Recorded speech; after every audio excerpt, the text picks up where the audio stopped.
Bismillahirrahmanirrahim. Assalamualaikum warahmatullahi wabarakatuh. Alhamdulillah nahmaduhu wa nasta'inuhu wa nastaghfiruh wa na'udzu billahi min shururi anfusina wa min sayyiati a'malina. May yahdihillahu fala mudilla lahu wa may yudlil fala hadiya lahu.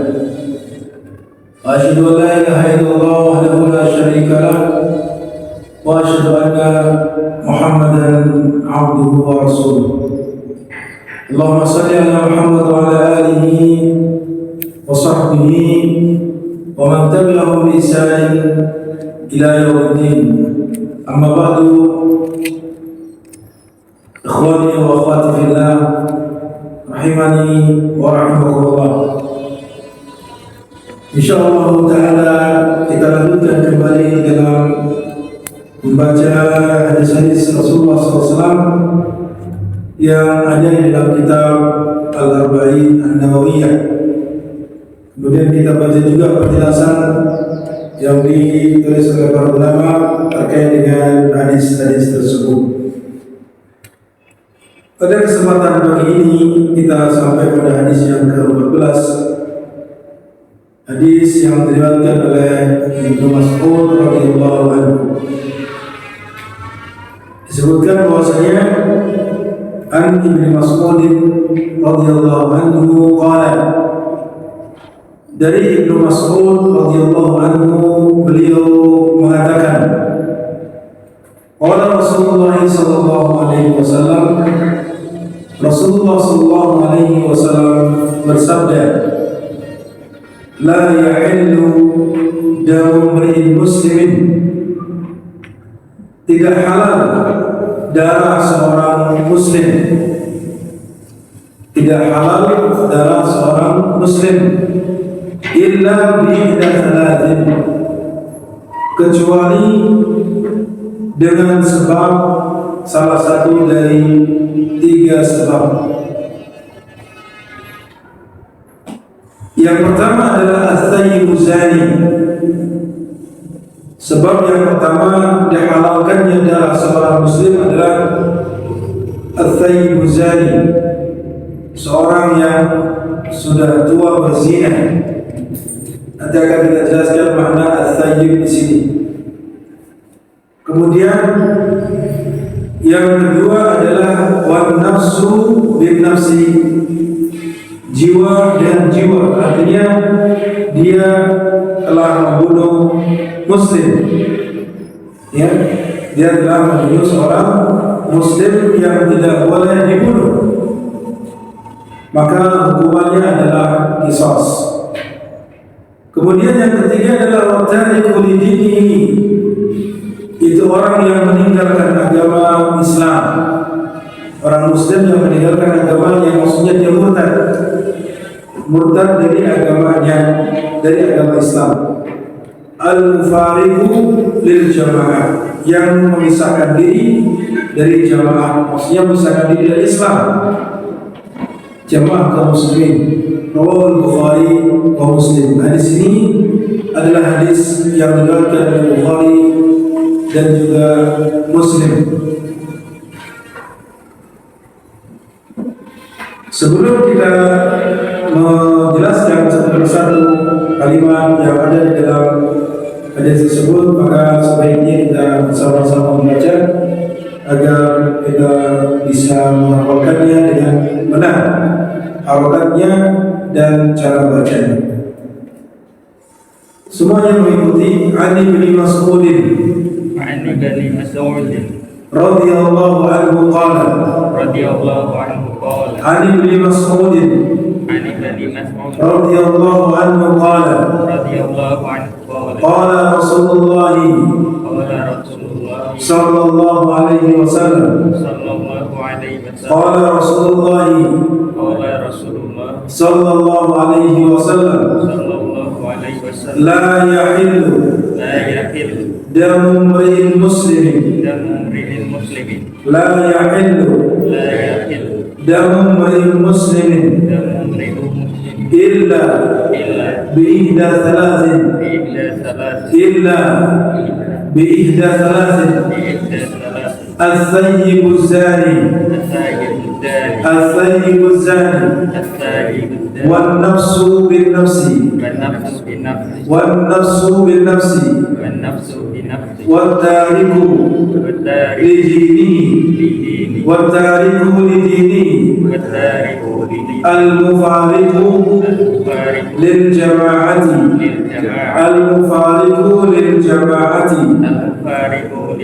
رواه البخاري ومسلم. Kita ulangi. Ani bin Mas'ud radhiyallahu anhu qala qala Rasulullah sallallahu alaihi wasallam la yahillu damu imri'in muslimin illa bi ihda thalathin الثيب الزاني والنفس بالنفس والتارك لدينه المفارق للجماعة رواه البخاري ومسلم. Hadis ini adalah hadis yang diriwayatkan oleh seorang sahabat yang terkenal, Abdullah ibn Mas'ud. Dia adalah salah seorang ulama yang para sahabat yang banyak meriwayatkan hadis dari Nabi sallallahu alaihi wasallam. Salah satunya adalah hadis ini, yang mana biografi ringkas beliau sudah disebutkan pada hadis yang keempat. Ya, pada hadis yang keempat di mana beliau telah meriwayatkan salah hadis yang panjang tentang penciptaan manusia, di mana beliau adalah seorang sahabat yang mulia, namanya Abdullah, bapaknya Mas'ud, Abdullah ibn Mas'ud Al-Hudali radhiyallahu anhu. Dia adalah termasuk orang yang as-sabiquna ila Islam, artinya orang yang lebih dahulu masuk Islam, di mana beliau hijrah ke dua tempat, artinya dua kali melakukan hijrah, ke Habasyah lalu ke Madinah. Kemudian dia menyaksikan atau mengikuti peperangan dengan Rasulullah SAW dengan beberapa peperangan, sampai kemudian beliau meninggal dunia. Kemudian Rasulullah SAW mengabarkan bahwasanya dia termasuk penghuni surga. Ya, beliau termasuk adalah dijamin masuk surga. Artinya Rasulullah SAW menyaksikannya, dia adalah termasuk penghuni surga. Kemudian juga Rasulullah SAW mewasiatkan agar mengambil Al-Quran darinya, artinya agar berguru kepada Ibnu Mas'ud tentang Al-Quran. Dia termasuk salah satu kibar ulama sahabat, ya, salah satu dari tokoh besar dari ulama yang para sahabat-sahabat Nabi sallallahu alaihi wasallam yang banyak meriwayatkan hadis Nabi sallallahu alaihi wasallam. Ini biografi ringkas yang disebutkan pada hadis yang keempat, ya, tentang perawi hadis ini. Kemudian yang selanjutnya tentang sabda Rasulullah sallallahu alaihi wasallam tadi. Qala Rasulullah sallallahu alaihi wasallam, Rasulullah sallallahu alaihi wasallam bersabda, la yahillu damu imri'in muslimin, la yahillu damu imri'in muslimin, tidak halal darah seorang muslim. Maksudnya di sini tidak halal bukan tidak halal dimakan, bukan itu maksudnya, bukan halal atau haram memakannya, tapi menumpahkannya atau membunuhnya. Jadi tidak halal berarti haram. Haram membunuh seorang muslim, menumpahkan darah seorang muslim itu hukumnya haram. Ya, ini ditafsirkan sebagai tidak halal membunuhnya, karena itulah yang dikenal dalam bahasa Arab, maksud daripada menu tidak halal darahnya untuk manusia itu maksudnya dilarang membunuhnya. Karena darah manusia tidak ada yang mau makannya. Bahkan orang jahiliyah saja darah manusia tidak halal, tidak dimakan, tidak boleh diminum.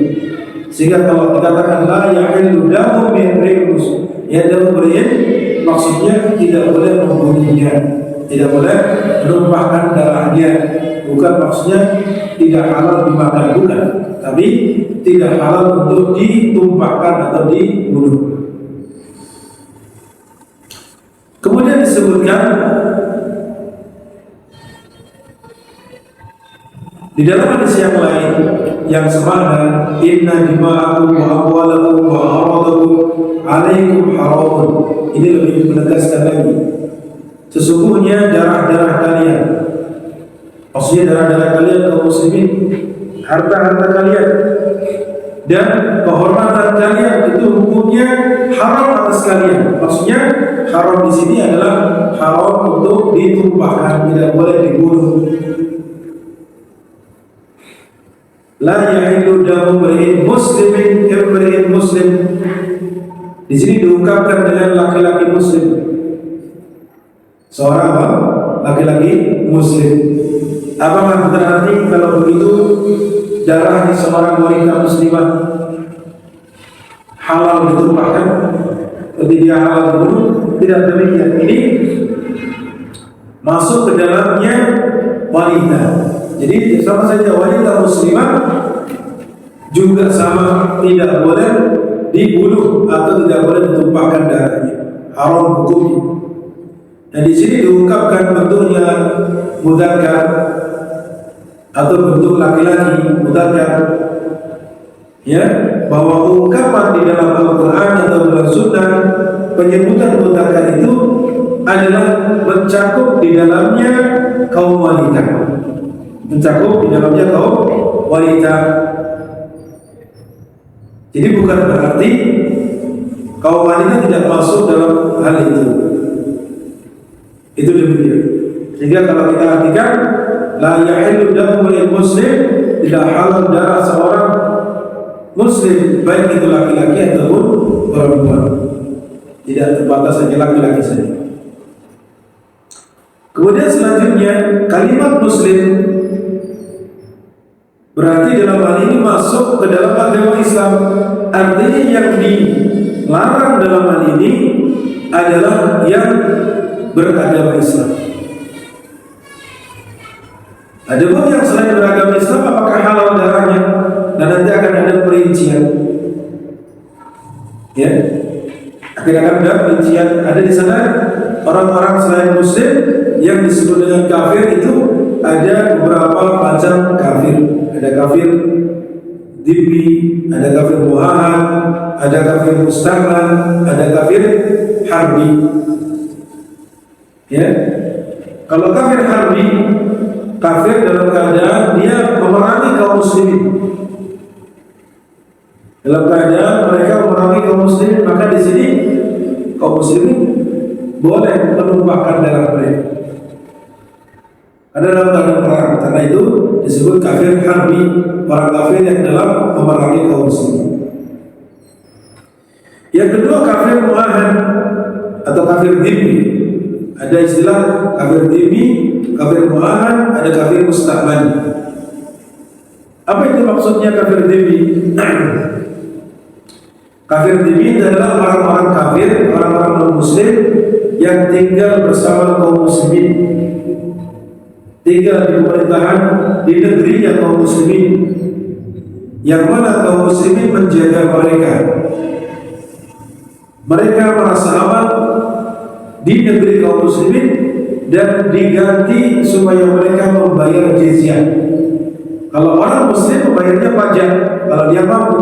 Ada non muslim, maka apa? Yang tinggal di negeri kaum muslimin, mereka wajib membayar jizyah. Ini jizyah itu tidak banyak, bahkan lebih banyak zakat, atau kurang lebih tidak jauh beda. Dan tidak wajib kecuali mereka yang mampu. Ya. itu tidak lain adalah sebagai ganti daripada penjagaan mereka, keamanan mereka diri kaum muslimin, karena mereka merasa aman, karena mereka tidak boleh diganggu, ya, tidak boleh diganggu, bahkan tidak boleh dibunuh. Diganggu juga tidak boleh, diganggu saja tidak boleh, apalagi dibunuh. Maka sebagai ganti keamanan tadi dengan membayar jizyah kepada pemerintahan kaum muslimin. Kemudian jenis orang kafir yang ketiga adalah orang kafir mu'ahad. Orang kafir mu'ahad itu, ya, disebut orang kafir mu'ahad adalah orang-orang yang melakukan perjanjian gencatan senjata, ya, dalam keadaan perjanjian gencatan senjata. Nah, ini terjadi sebagaimana yang terjadi pada zaman Nabi SAW dengan orang-orang kafir Quraisy dengan melakukan perjanjian Hudaybiyah,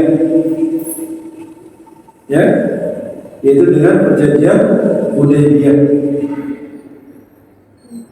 Sulhul Hudaybiyah. Sulhul Hudaybiyah itu persahabatan yang mana mereka tidak melakukan peperangan tersebut dengan gencatan senjata selama 10 tahun. Kemudian yang berikutnya, orang yang seperti ini diharapkan ditumpahkan darahnya sama seperti kafir dhimmi, di mana dilarang ditumpahkan darahnya. Kemudian yang keempat adalah orang yang disebut dengan kafir mustahman, yaitu orang kafir dalam keadaan kafir harbi. Mereka itu memerangi kaum muslimin, tapi datang sebagai utusan. Datang sebagai utusan orang kafir, datang masuk ke negeri muslim, ya, dalam rangka keamanan, minta diamankan. Mungkin dia melakukan jual beli, atau dia sebagai utusan, ya, atau yang lainnya. Yang jelas kemudian pemerintahan kaum muslim memberikan hak keamanan kepadanya, hak keamanan kepadanya. Maka ini juga tidak boleh dibunuh, tidak boleh disakiti. Nah, di sini berarti orang kafir pun tidak semua kemudian diperangi. Ya, yang pertama adalah orang yang kafir mustahman, mu'ahad, dan kafir dhimmi. Ini dilarang untuk tumpahkan darahnya. Ada pun yang dibolehkan tumpahkan darahnya adalah orang yang kafir memerangi kaum muslimin yang disebut dengan kafir harbi. Ini penjelasan kaitannya dengan tidak halal darah orang yang muslim, bahkan orang yang dikatakan tadi muslim selain muslim itu ada yang diharamkan darahnya ditumpahkan, kecuali kafir harbi. Kecuali apa? Kafir harbi. Kemudian yang berikutnya adalah dikatakan illa bi'ida salasin. Kalimat illa bi'ida salasin, kecuali dengan sebab salah satu dari 3. Berarti kalau dia melakukan salah satu dari 3 ini, keharaman darahnya berubah menjadi halal. Tadinya haram darahnya ditumpahkan, tidak boleh dibunuh. Tapi ketika dia melanggar salah satu dari sebab ini, 3 sebab, ya, maka menjadi halal darahnya. Boleh ditumpahkan, boleh dia dibunuh sebagai hukuman kepadanya. Yang pertama adalah, ya, az-zayyibu zani. Yang pertama az-zayyibu zani. Apa maksudnya az-zayyibu zani? Az-zayyib itu salah satu yang halal darahnya ditumpahkan, pengecualian, yaitu seorang yang sudah menikah dengan nikah yang sah, lalu dia sudah pernah menggauli istrinya dengan sah, ya, dia sudah melakukan akad nikah, setelah itu sudah menggauli istrinya dan akad nikahnya adalah akad nikah yang sudah memenuhi syarat, dan yang dinikahi bukan wanita yang haram, yang haram dinikahi tapi dibolehkan untuk dinikahi. Lalu jika setelah itu dia melakukan perbuatan zina, maka itu disebut thayyib az-zayyibuz zani. Jadi bukan maksudnya hanya duda saja. Jadi bisa masuk ke dalamnya seorang yang masih memiliki istri atau seorang yang sudah menceraikan istrinya. Sama, disebut thayyib. Kalau thayyib pada asalnya diartikan orang yang sudah duda, orang yang tua sudah pernah menikah. Maksudnya di sini masuk ke dalamnya baik itu statusnya dia masih punya istri atau tidak punya istri, tapi sudah pernah menikah dengan nikah yang sah, lalu sudah menggauli istrinya. Maka jika dia berzina juga setelah itu, padahal Allah sudah berikan kemudahan bagi yang menikmati ya halal dengan cara halal istrinya, tapi tetap saja dia berbuat zina, maka di sini nanti dia dihukum berupa ditumpahkan darahnya atau yang disebut dengan dirajam.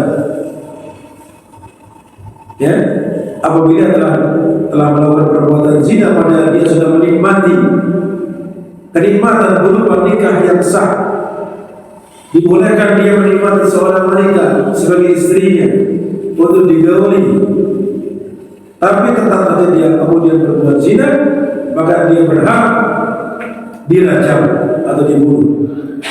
Yang mana nanti akan disebutkan tata cara bagaimana merajamnya. Sehingga dari kalimat az-zayyibuz zani dapat difahami, berarti kalau bukan zayyibuz zani, bukan yang sudah pernah menikah, tidak dihukum, tidak halal darahnya, walaupun dia berzina, pemuda,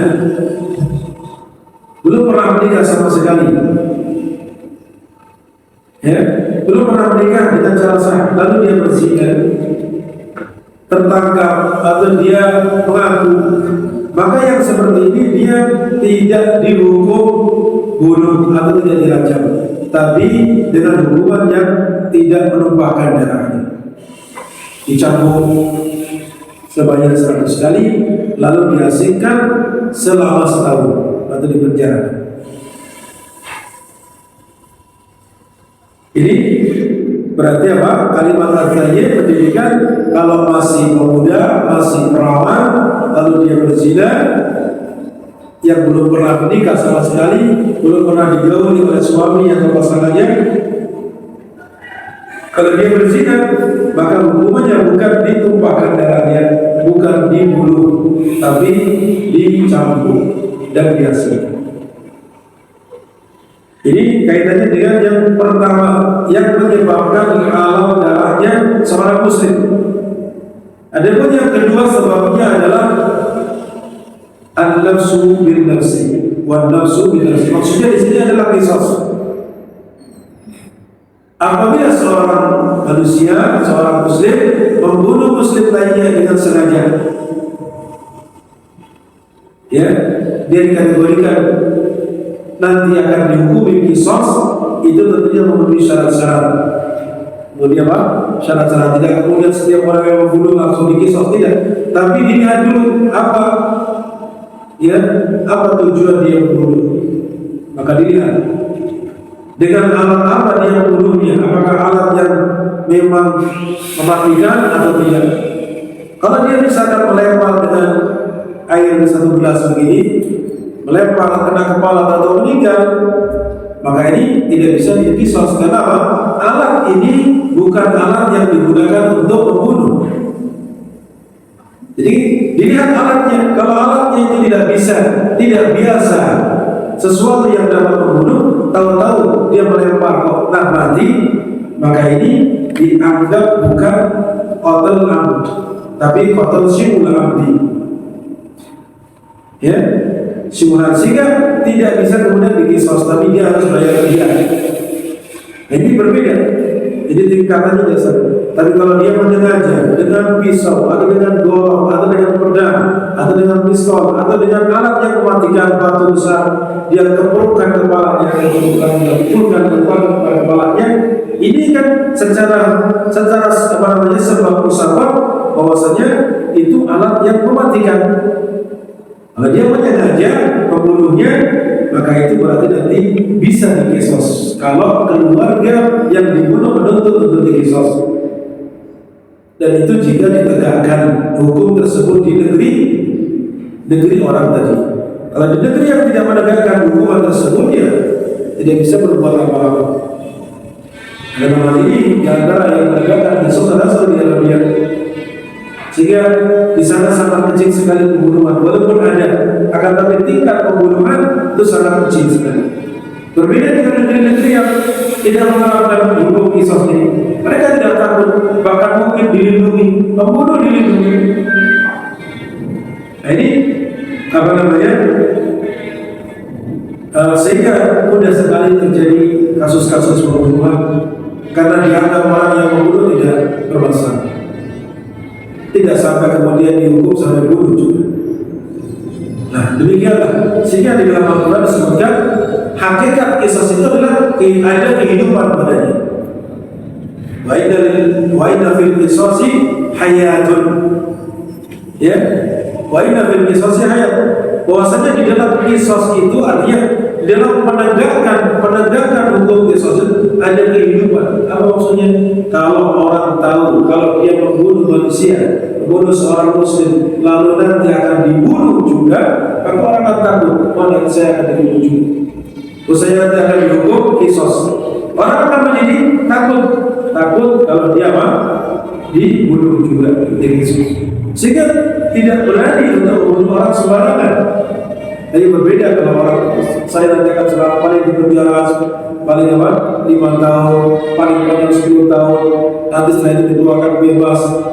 Atau bisa jadi dia selamat, mungkin dia sewa pengacara nanti tidak dia bayar sekian, sudah bebas, ada masalah. Nah, makanya seperti ini tidak akan meredakan. Nah, disinilah hukum Islam sangat adil, hukum Islam itu sangat relevan, baik itu di zaman kapan saja, karena itu adalah hukum Allah. Allah Maha tahu akan kemaslahatan bagi para makhluknya, para hamba. Itu demikian. Ya, maksud daripada an-nafsu bil nafsi adalah qisas, tapi tadi dibolehkannya tegakkan qisas memenuhi syarat-syarat yang ada yang dibahas oleh para ulama di dalam kitab-kitab fikih. Kemudian yang berikutnya wadaihu lidinihi. Ya, sebab yang ketiga dihalalkannya darah seorang muslim ya adalah ketika dia meninggalkan agamanya atau murtad. Apapun bentuknya atau caranya, yang penting dia murtad, maka hukumannya di dalam Islam itu dia dibunuh. Ya, hukumannya di dalam Islam itu dibunuh. Sebagaimana sabda Rasulullah SAW, "Badala dinahu faqtuluhu." Sallallahu alaihi wasallam.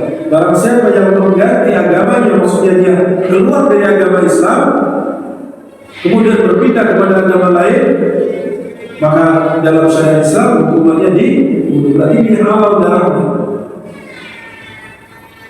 Akan tapi ini tentunya bukan sembarang orang yang menegakkan. Setiap orang tahu tetangganya kemarin pindah agama maka musuhnya dibunuh, tidak bisa. Tapi yang menegakkan adalah pemerintahan kaum muslimin yang menegakkan hukum Islam dalam masalah itu. Itu demikian. Kemudian ditekankan lagi maksud daripada at-tariku dini adalah al-mufariqu lil jamaah. Orang yang meninggalkan agamanya itu maksudnya apa? Yaitu orang yang memisahkan diri dari jamaah kaum muslimin. Ini yang disebut dengan al-fuwayan, al-ataf, yang sifatnya menjelaskan kalimat sebelumnya. Maksudnya orang yang meninggalkan agama itu, dia itu memisahkan diri dari jamaah kaum muslimin, keluar dari Islam, begitu. Jadi itu bukan dua kategori, tapi satu kategori. Sehingga di sini sebab seorang muslim menjadi halal darahnya itu 3 ini. Pertama, berzina. Kalau dia sudah pernah menikah dan sudah membawa istrinya dengan cara yang sah. Kemudian yang kedua adalah hukuman qisas karena dia membunuh. Kemudian yang ketiga adalah karena dia murtad dari agama Islam, maka dia halal darah. Nah, hukuman-hukuman tadi yang menegakkan adalah pemerintahan kaum muslimin yang menegakkan hukuman tersebut. Nah, itu demikian. Tadi disebutkan di sini makna kalimat al-thayyibu. Thayyib huwa al-mutazawwij wa man sabaqa an qad tazawwaja. Al-thayyib biasanya diartikan adalah orang yang sudah tua, ya, yang sudah berjanda atau berduda. Tapi di sini maksud di dalamnya seorang yang sudah bersuami, seorang yang bersuami atau beristri, pasangan laki-laki itu perempuan, dan yang sudah berlalu dia pernah menikah, begitu. Tapi nikahnya nikah yang sah, nikah yang memenuhi syarat, ya. Nikah yang sah dan nikah yang memenuhi syarat, dan juga sudah menggali pasangannya, sudah berhubungan dengannya. Itu disebut thayyib, baik laki-laki atau perempuan sama. Jika laki-laki dia statusnya thayyib berzina, maka hukumannya rajam. Jika wanita thayyib dia pernah kemudian berzina, maka hukumannya juga rajam. An-nafsu bin-nafsi dijelaskan man qatala 'amdan bighairi haqqin, orang yang membunuh dengan sengaja tanpa hak. Tanpa hak maksudnya tanpa alasan yang dibenarkan secara syar'i. Kalau tadi orang yang sedang menghukum qisas, pemerintahan kaum muslimin menegakkan qisas, otomatis pemerintah memilih seseorang untuk menerapkan, orang menyebut sebagai al-hudud. Apakah kemudian al-hudud ini juga nanti halal darahnya karena dia membunuh? Tidak. Karena dia dengan cara yang dibenarkan, dia perintah dari Amirul Mukminin, perintah dari Waliul Amr, pemimpin kaum muslimin, dan itu dibolehkan dalam syariat. Maka ini dia membunuh dibolehkan dalam syariat karena menegakkan hukuman had dalam Islam. Orang yang merajam banyak kan, merajam melempari batu. Melempari orang yang berzina dilempari batu sampai dia meninggal dua. Apa kemudian orang yang melempari batu ini kemudian semuanya ditangkap?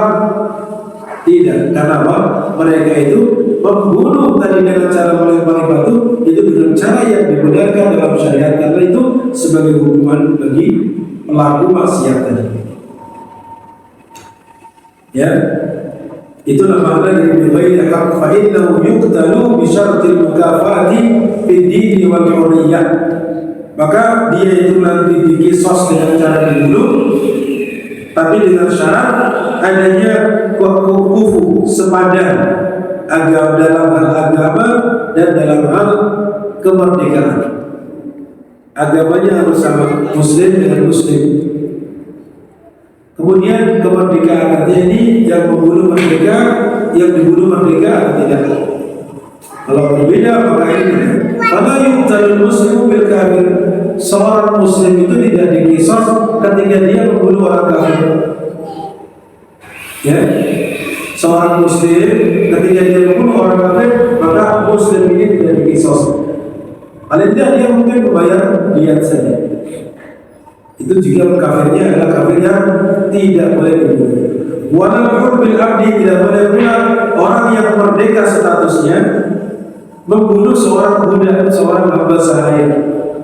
Maka yang merdeka tadi tidak dikisos, tapi dia dihukum untuk membayar diyat saja atau kafarah. Walal walad diwabi waladi, tidak boleh pula dikisos seorang ayah ketika membunuh anaknya. Mungkin ada di antara masyarakat yang mereka kemudian bapak membunuh, terjadi. Jadi dalam Islam tidak boleh bapaknya dikisos. Tidak boleh bapaknya dikisos. Itu demikian. Ini karena tidak ada sepupu, tidak sepadan. Kemudian yang ketiga dikatakan di sini antara kulidini al-murtad dari Islam, maksudnya adalah orang yang meninggalkan agama ini adalah orang yang murtad dari agama Islam. Ayyana musliman thumma kafara billah. Maksudnya dulu dia statusnya muslim, lalu dia kufur kepada Allah, murtad dari agama Islam. Kemudian faedah-faedah hadis. Fawaidul hadis yang disebutkan di sini, syara'allahu al-hudud lidar liqad'il jalati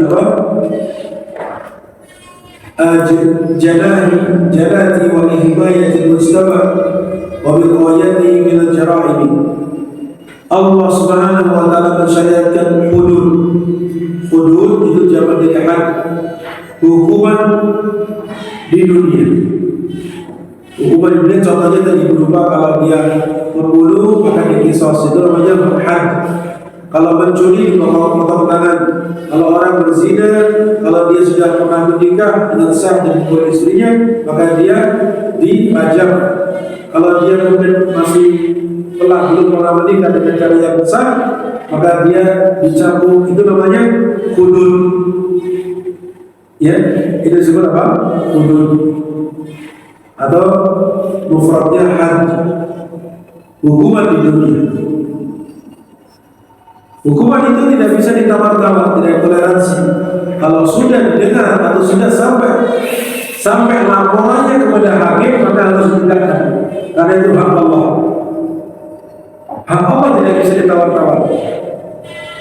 Ya, ada seorang yang mencuri di zaman Nabi SAW, seorang wanita.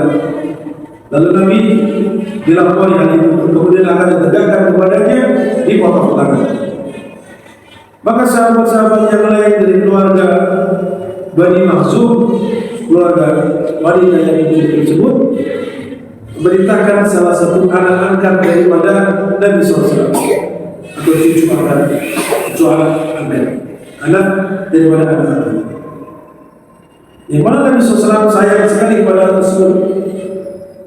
Nah, sahabat-sahabat ini tahu dia itu dekat dengan Nabi, sehingga mereka memberitakan kepada Rasulullah Usama bin Zaid agar memintakan kepada Rasulullah SAW toleransi supaya tidak ditegakkan hukuman. Maka kemudian Rasulullah SAW marah kepada mereka, marah kepada Usama tadi. Ya. Sampai-sampai kemudian Rasulullah mengatakan, kalaulah Fatimah bintu Muhammad, kalaulah Fatimah anakku, kata Nabi Muhammad SAW, putriku, dia mencuri, niscaya aku akan potong tangannya. Ini anak Nabi. Ya, kalau mencuri akan potong tangannya. Dia terlebih lagi yang lain. Dan disinilah kemudian betul-betul keadilan Islam itu ditegakkan. Jadi tidak hanya kepada seperti. Karena itu hukuman yang merupakan hak Allah Subhanahu wa taala yang menegakkan. Jika sudah sampai informasi yang laporannya kepada hakim, kepada pemimpin, ya buktinya dan seterusnya, dan sudah berhak untuk ditegakkan, maka di sini tidak bisa ditoleransi, harus ditegakkan. Karena itu hak Allah Subhanahu wa taala.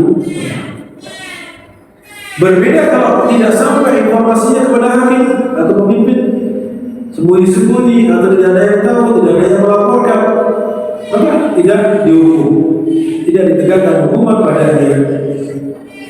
Ya, itu demikian. Kemudian yang berikutnya at-tartib, apa namanya?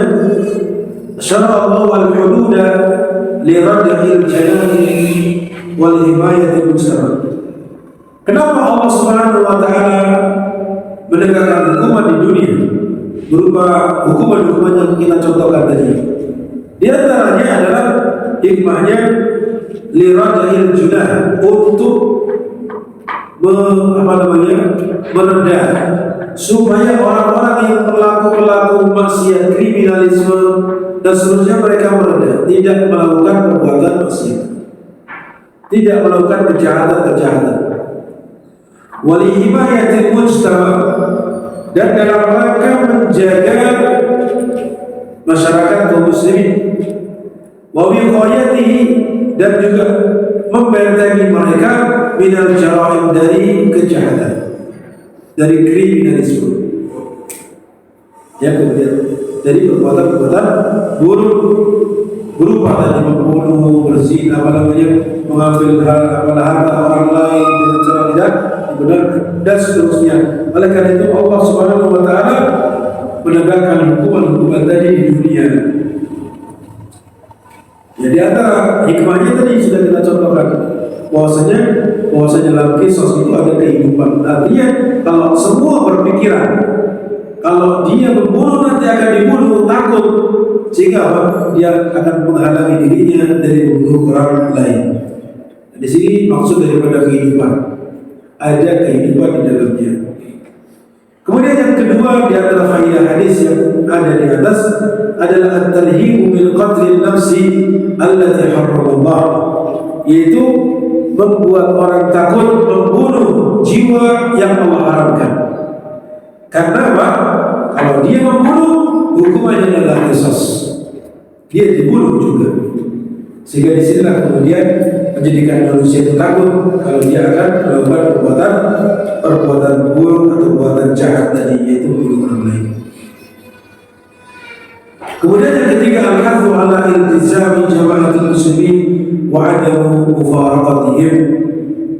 Anjuran, perintah untuk iltizam terus-menerus bersama jamaah kaum muslimin. Maksudnya di sini bersama Ahlus Sunnah wal Jamaah. Bersama kaum muslimin beragama Islam, tidak kemudian murtad darinya. Wa adamu mufaraqatihim, dan tidak memisahkan diri dari kaum muslimin. Maksudnya murtad dari agama Islam. Ini antara faedah yang disebutkan dalam kitab yang ada di hadapan antum. Saya ingin tambahkan beberapa faedah yang lain, ya, yang disebutkan di dalam kitab syarah hadis ini, itu karya Syekh Muhammad bin Abdul Wahhab Ibn Shalih Al-Utsaimin rahimahullah taala, di mana beliau menyebutkan di antara faedahnya adalah ihtiramu dan dima'il muslimin, kehormatan, kemuliaan darahnya kaum muslimin. Ya, di sini menunjukkan tentang mulianya darahnya kaum muslimin. Hanya dengan masuk Islam maka sudah haram darahnya untuk ditumpahkan. Ya, haram ditumpahkan. Orang yang menumpahkan darahnya, yang membunuhnya, maka akan dikisos. Atau kalau tidak, dia harus bayar dia. Berapa bayar dia? 100 ekor unta nilainya. Kalau misalkan ahli waris yang dibunuh tadi tidak menuntut kisos, tapi dia menuntut sudahlah bayar dia saja, maka minimal 100 ekor unta, bisa lebih. Berapa 100 ekor unta nilainya? Akan banyak, tidak?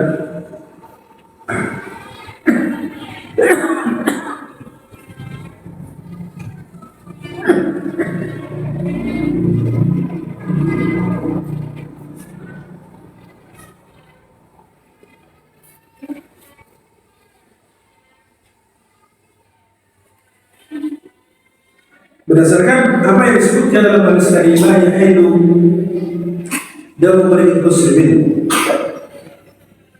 Dan ini adalah berdasarkan firman Allah Taala, wa yaqtulu bil muta'ammidan, barang siapa yang membunuh seorang mukmin dengan sengaja, fajazaa'uhu jahannam khalidan fiha, maka balasannya orang yang membunuh mukmin dengan sengaja tadi adalah neraka jahanam, dia kekal di dalamnya. Para ulama mengatakan khalidan fiha di sini bukan kekal selama-lamanya. Ini sebagai bentuk menunjukkan betapa besar dosa tersebut, sehingga ancamannya begitu keras. Ya, ancamannya begitu keras. Walaupun dia tidak kekal dalam neraka selama-lamanya karena dia tidak kemudian masuk kategori kafir. Itu keyakinan Ahlus Sunnah wal Jamaah. Jadi membunuh selama dia masih muslim, mukmin, maka nanti pada akhirnya dia dimasukkan ke dalam surga. Jika Allah takdirkan, Allah tetapkan dengan kehendak Allah, dia dimasukkan ke dalam neraka, maka dia tidak kekal dalam neraka selama-lamanya. ungkapan di dalam ayat ini khalidan fiha, para ulama menjelaskan ini menunjukkan betapa besar hukumannya. Ya, di mana ungkapannya dengan khalidan fiha. Yang berikutnya wa ghadiballahu alaihi, Allah murka kepadanya, murka kepada orang yang membunuh. Wa la'anahu, kemudian yang berikutnya Allah melaknatnya. Laknat itu berarti menjauhkan dari rahmat Allah. Wa a'adda lahu 'adzaban 'azima, dan Allah menyiapkan baginya azab yang sangat besar. Maka membunuh jiwa seorang yang muslim yang beriman yang tidak boleh ditumpahkan darahnya, maka ini termasuk dosa yang sangat besar. Sehingga dalam masalah ini nanti apa yang pertama kali yang akan dihukumi atau diadili oleh Allah kaitannya dengan darah adalah kaitannya dengan bagaimana mereka apakah membunuh, menumpahkan darah di antara manusia atau tidak. Itu yang pertama. Kemudian yang kedua, amma anna ghairal muslim yahilu lahu, hukum asal darah orang non muslim itu halal darahnya, hukum asal. Malam yakun mu'ahadan atau musta'malan atau dhimmiyan, selama dia bukan kafir mu'ahad, musta'mal dan dhimmi. Berarti kafir itu yang halal haram darahnya tiga ini. Selain itu adalah dikatakan halal darahnya. Nanti sudah kita jelaskan tentang makna daripada masing-masing. Apa itu kafir harbi yang halal darahnya, apa itu kafir mu'ahad, musta'mal dan juga kafir dhimmi, yang mana ketiga jenis kafir ini adalah diharamkan untuk ditumpahkan darahnya. Kemudian yang ketiga, husnul ta'lim Nabi SAW merupakan contoh yang baik pengajaran Nabi SAW kepada sahabat-sahabatnya. Haitsu yaridu kalamahu ahyanan bil taqsim, di mana beliau mendatangkan kalimat-kalimat yang disampaikan dengan membagi.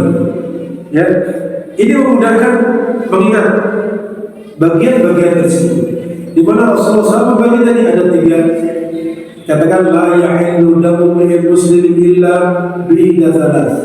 Kemudian menyebutkan yang pertama al-thayyib zani, an-nafsu bin nafsi, at-tariku lidini. Ini pembagian. Ini adalah di antara cara yang baik untuk mengajarkan, memudahkan sahabat-sahabat Nabi, kita kaum muslimin sebagai umat Nabi SAW untuk mengingatnya. Ya, itu di antara cara. Sehingga di sini bisa kita gunakan sebagai cara untuk ketika kita mengajarkan, apalagi kepada anak-anak, ya, atau mungkin siapa saja yang kita ajari dengan cara yang demikian. Karena alasan di sini yang taksir yahsulu al-masail wa yajmuha wa asru hibban wa isyan. Karena pengajaran dengan cara membagi itu akan dapat membatasi masalah-masalah dan mengumpulkan masalah-masalah pada yang sama. Jadi ini ya dibatasi. Ini adalah kelompoknya ini, di kelompoknya ini, di kelompoknya ini. Kemudian mengumpulkan yang sama pada kelompoknya masing-masing. Itu namanya pembagian. Dan itu lebih cepat untuk dihafalkan dan sulit untuk dilupakan. Ya, sulit untuk lupa atau hilang, atau paling tidak lamban lupanya. Kemudian yang berikutnya an-zani az-zani yuqtal bi rajmi bil hijarah. Bahwasanya seorang yang berbuat zina statusnya orang yang zanyir, yang sudah pernah menikah dengan cara yang sah, ya, lalu dia berzina, maka dibunuh. Caranya bagaimana? Dengan dirajam. Walaupun ini diingkari oleh sebagian yang mengaku muslim, tokoh-tokoh tertentu, orang-orang radikalis, orang-orang yang mereka mengikuti, ya, filsafat, itu orang-orang tersebut mengingkari bahwasanya hukuman bagi orang yang berzina yang sudah muhsan atau yang sudah tua atau yang sudah pernah menikah itu dirajam. dengan mengatakan dalam ayat Al-Quran tidak ada. Tidak ada dalam Al-Quran. Memang sudah dihapus ayatnya. Dulu di awal Islam ada ayat tersebut ayatnya. Ya, ada ayatnya. Hanya saja kemudian Allah Subhanahu wa taala hapus lafaznya, tapi maknanya, hukumnya masih berlaku. Hukumnya masih berlaku. Hanya saja di dalam Al-Quran tidak disebutkan. Oleh karena itu, kemudian sebagian orang-orang yang mengaku Muslim, ya, dari kalangan orang yang mungkin safar, mengingkari akan hukum. Dan sampai sekarang masih ada tokoh-tokoh yang mereka mengingkari adanya hukuman rajam. Bagaimana caranya sifatuhu? Adapun keyakinan Ahlussunnah wal Jamaah tentunya meyakini itu ada hukuman bagi mereka yang berbuat zina yang dirajam. Bagaimana caranya? Yuqaf, dia berdiri-berdirikan, lalu dilempari, wa yarmihin nas, lalu manusia melemparinya bihijaratin la kabiratan wala saghirah, dengan batu yang batunya tidak terlalu besar, tidak terlalu kecil, sedang saja, tidak kemudian batu karena sekali lempar sudah mati, sehingga tidak menjadikan dia tersiksa. Sebagaimana ketika dia berzina menikmati, ya itu demikian. Tidak pula terlalu kecil. Kalau terlalu kecil hanya segini, sekerikil itu, seukuran kacang misalkan, ya ini tersiksa dia. Tapi tersiksa tidak berat, lama nanti matinya. Mungkin sehari belum mati. Allah hanya dengan batu sendiri. Karena mereka katakan, karena kalau batu besar itu segera sekali lemparan bisa jadi langsung mati, sehingga di sini akan hilang tujuan dia dirajam. Karena tujuan dirajam tadi apa? Membuat dia merasakan sakit sebagaimana dia merasakan kenikmatan ketika berzina. Ya. Kemudian wasaghirah, kalau batu kecil dia akan terus-menerus merasa sakit, tapi akan lamban meninggal dunianya. Sehingga di sini batunya pertengahan, tidak terlalu besar dan terlalu kecil. Ya, yang sekiranya kalau untuk melempar tidak langsung mati dan ia merasakan sakit akan hal tersebut. Ya, apakah kemudian harus ditanam sebagainya ditanam? Ini Allah SWT tidak ada dalilnya terkait bahwasanya dia ketika dirajam harus ditanam di bawah, kemudian yang terlihat hanya kepalanya saja. Nah, ini saya belum mendapati dalilnya secara bentuk hadis ataupun athar. Saya belum mendapati, Allahu a'lam bishawab. Yang dijelaskan oleh Syekh Utsaimin rahimahullah, beliau menyebutkan caranya di sini adalah dengan supaya dia berdiri, entah itu diikat atau tidak, yang jelas dia diperintahkan berdiri. Bahkan ada seorang yang dia dihukum rajam, kemudian ketika dilempar dia lari, menunjukkan ini apa? Dia tidak diikat, lari, tapi dikejar. Ya. Kemudian ditangkap dan dilempar sampai mati. Baik, kalau ketika ada yang mengatakan bagaimana kok dia dibunuh dengan cara seperti ini, tidak dengan ditebas kepalanya saja seperti yang lain. Karena apa? Kenapa? Alasannya adalah bahwasanya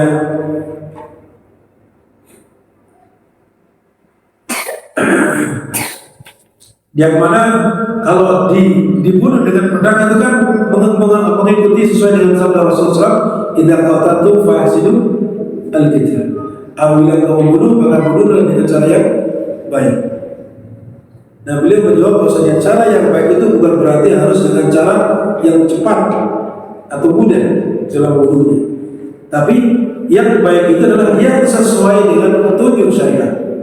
Diganti-ganti. Jadi mungkin baik menurut manusia, tapi belum tentu baik menurut syariat. Jadi ukuran baik itu adalah ketika mengikuti syariat. Dia harus ditanamkan dalam diri kita. Jadi terkadang orang manusia menganggap baik, tapi belum tentu menurut syariat itu adalah baik. Nah, sehingga kalau ada orang mengingkari misalkan, kan ditebas dengan pedang itu lebih baik, atau ditembak sampai matinya lebih baik, tidak kemudian tersiksa dilempari batu. Maka baik menurut manusia belum tentu baik menurut syariat. Karena dalam syariat itu dia hukumannya dengan dirajam tadi dengan dilempari batu. Itulah yang dikatakan membunuhnya dengan cara yang baik. Dan cara yang terbaik dalam hal ini adalah yang sesuai syariat, yaitu dengan cara dirajam. Lalu apa hikmahnya? Kenapa dia dirajam sedemikian rupa? Hikmahnya adalah bahwa ketika dia menikmati syahwatnya berzina, dia ketika menikmati itu tidak hanya nikmat satu bagian saja, tidak di bibir saja, tidak di kepala, tapi seluruh tubuhnya menikmati. Oleh karena itu dia dihukum juga dengan seluruh tubuhnya, sehingga dilempari batu seluruh tubuhnya, sehingga seluruhnya merasakan sakit, sebagaimana dia merasakan nikmat secara keseluruhan. Itu demikian. Ya, tentunya dalam hal ini hukuman zina itu harus memenuhi syarat. Jika ya yang paling pertama tentunya apa? Kalau ada saksi. Nah, ini hampir tidak pernah didapati hukuman zina itu ditegakkan dengan mendatangkan 4 saksi, karena sangat sulit. Sudah saksi itu tidak bisa dengan HP, kamera atau rekaman, tidak bisa. Harus betul-betul dengan mata kepala menyaksikan orangnya betul-betul adil. Dia tidak pernah berdusta atau dia amanah dalam menyampaikan berita. Dan 4 orang di tempat yang sama dan tidak kemudian satu mengabarkan ini yang tonton, tidak. Tapi masing-masing melihat sesuai dengan keadaannya sendiri. Dan di waktu yang sama, di tempat yang sama, pelaku yang sama, ya, maka itu diantara caranya. Atau cara yang kedua adalah dengan mengaku. Pezina tersebut mengaku bahwa dirinya telah berbuat zina. Jadi terjadi pada sahabat-sahabat Nabi Sallallahu Alaihi Wasallam. Baru kemudian ketika dia mengaku bahwa dirinya berzina, maka ditegakkan hukuman rajam. Demikian. Ini barangkali yang bisa kita sampaikan pada pertemuan kali ini. Mudah-mudahan bermanfaat. InsyaAllah kita lanjutkan pada pertemuan berikutnya pada hadis yang ke-15 InsyaAllah ta'ala. Demikian kita lanjutkan. Sallallahu alaihi Muhammad. Barangkali nanti ada yang bertanya silakan. Kita akhiri kafaratul majlis. Subhanakallahumma bihamdika asyhadu an la ilaha illa anta astaghfiruka wa atubu ilaik. Assalamualaikum warahmatullahi wabarakatuh.